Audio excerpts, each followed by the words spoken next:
Right. So Epaphras, as Richard mentioned in the previous talk, that he had established this church, and it seems. And when we thought about the Muratorian canon, you mentioned that this church was established before Paul even got there by John. So he was a very early Christian who went there. But that shows like decades later, Epaphras is still praying for this church, and so fervently. Because you think Paul hadn't been to Colossae and all these other churches. But then Paul gets caught up in it. He's like, actually, I'm always thinking about Colossae as well, and these churches. Epaphras, he's so dedicated. And so once a place has been put in his heart, he keeps praying for them. So when he's this person, I suppose he's reminding them, how did the gospel get preached to you? Was it by a very skillful person? It's like, no, it's just someone who prayed for you all the time. Wow. And that's how you were turned around. And this guy, he's still praying for you. So do be like him, I suppose. He's holding up as that example.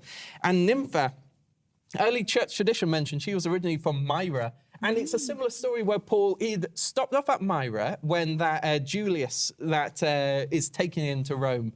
And so we didn't get to preach there, really. It was just a stop-off. But once he saw it, then it was on his heart, and he's always thinking about it. So they say Paul returned and converted this Nympha, and that she had these two sons. And when her son Dion converted, then her other son murdered him out of like jealousy and hatred. But then Paul brought this son back and reconciled them. So this whole household, this story says, had been actually quite... with had a lot of fighting in it and a lot of like troubled history, but now they're this stable center for the church to be based around.